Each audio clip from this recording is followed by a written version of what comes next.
హైదరాబాద్ పాత బస్తీలోని అలియాబాద్ లో బోనాల ఉత్సవాల సందర్భంగా అమ్మవారి ఘటం వైభవంగా నిర్వహించారు. శివసత్తులు, పోతురాజులు, డప్పు కళాకారులు, బ్యాండ్ బాజాలు, సాంప్రదాయ వాద్యాల నడుమ అమ్మవారి ఘటాన్ని ప్రత్యేకంగా అలంకరించి భక్తుల జయ జయధ్వానాల మధ్య ఊరేగింపు నిర్వహించారు. మార్గమంతా భక్తులు కొబ్బరికాయలు కొట్టి హారతులు ఇస్తూ అమ్మవారికి స్వాగతం పలికారు. లాల్ దర్వాజా అమ్మవారికి ఆదివారం జరిగే బోనాల వేడుకకు సర్వం సిద్ధమైందని, ప్రత్యేక ఏర్పాట్లు పూర్తయినట్టు దేవాదాయ శాఖ అధికారులు చెప్పారు. లాల్ దర్వాజా సింహవాహిని టెంపుల్ సంబంధించి ఏర్పాట్ల సమీక్ష కోసం రావడం జరిగింది. నాతో పాటు ఏసీపీ చంద్రశేఖర్ గారు, సిఏ కోటేశ్వరరావు గారు, ముఖ్యంగా ఇక్కడ chief festival officer additional commissioner senior officer Srinivasarao గారు, మా అసిస్టెంట్ కమిషనర్ కృష్ణ గారు, మిగతా దేవాదాయ సిబ్బంది, అదేవిధంగా ఫెస్టివల్ కమిటీకి ఒక 6గురిని ప్రభుత్వం ఈ యొక్క ఫెస్టివల్ వరకు కమిటీ వేయడం జరిగింది. ఆ సభ్యులు అందరం కూడా ఉన్నాం. ఇక్కడ పూర్తి స్థాయిలో చర్చించడం జరిగింది. సో ఎక్కడ ఏ విధమైనటువంటి క్యూ లైన్లు ఉండాలి, అదేవిధంగా భక్తులకు కావాల్సిన సౌకర్యాలు ఇవన్నీ కూడా ఇప్పటికే చాలాసార్లు చేసినప్పటికీ స్పాట్లో ఇక్కడికి వచ్చి చూసిన తర్వాత ఏమేం చేయాలనేది కూడా దిశానిర్దేశం కోసం రావడం జరిగింది. అందరికి కూడా సూచనలు ఇవ్వడం జరిగింది. ముఖ్యంగా ముఖ్యమంత్రి గారు మనకి బోనాలకు సంబంధించి 20 కోట్ల రూపాయల నిధులు మంజూరు చేయడమే కాకుండా సామాన్య భక్తులకు ఏ విధమైనటువంటి అసౌకర్యం కలగద్దని ఇన్స్ట్రక్షన్స్ ఇవ్వడం జరిగింది. దానిలో భాగంగా మా దేవాదాయ శాఖ మంత్రి గారు శ్రీమతి కొండా సురేఖ గారు, మరి అదేవిధంగా హైదరాబాద్ జిల్లా ఇన్ఛార్జి మంత్రి పొన్నం ప్రభాకర్ గారు, మా ప్రిన్సిపల్ సెక్రటరీ శైలజారామయ్య గారు ఇప్పటికే 3-4 సార్లు మీటింగ్ పెట్టడం జరిగింది. కోఆర్డినేషన్ మీటింగ్, అందరు డిపార్ట్మెంట్స్ 32 డిపార్ట్మెంట్స్ సమావేశం జరిగింది. అన్ని డిపార్ట్మెంట్ కలిస్తేనే ఈ ప్రోగ్రామ్ అవుతుంది.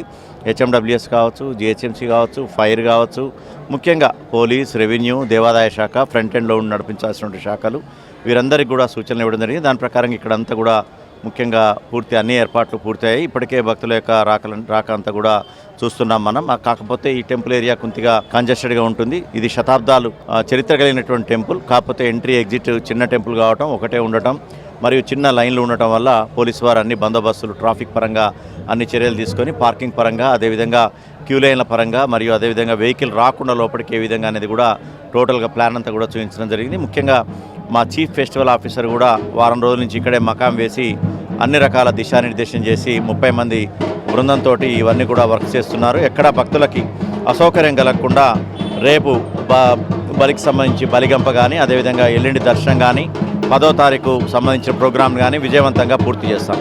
జోగినీలు, ఈ టెంపుల్కి సంబంధించి జోగినీలని మా స్పెషల్ ఆఫీసర్ అయినటువంటి ఏడీసీ శ్రీనివాసరావు గారు మరియు ఆ టెంపుల్ కమిటీకి సంబంధించిన సభ్యులు ఏసీపీ గారు 2 రోజుల ముందే వారు 500 మంది వచ్చారు.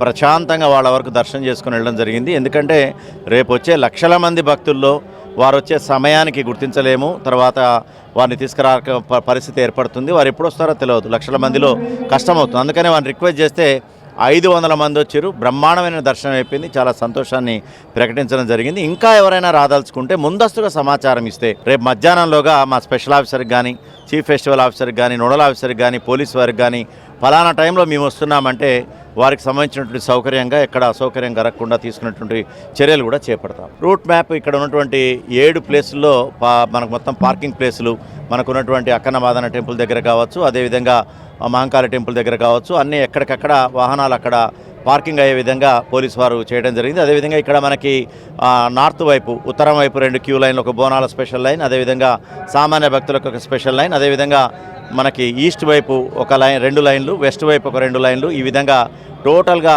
2 లైన్లతో ఏర్పాటు చేయడం జరిగింది. సాఫీగా వాడు దర్శనం చేసుకున్న తర్వాత ఎగ్జిట్లోకి వెళ్ళాలి. ముఖ్యంగా భక్తులు ఈ టెంపుల్లో చాలా సంయమనం వహించాలా, ఓపిక ఉండాలి.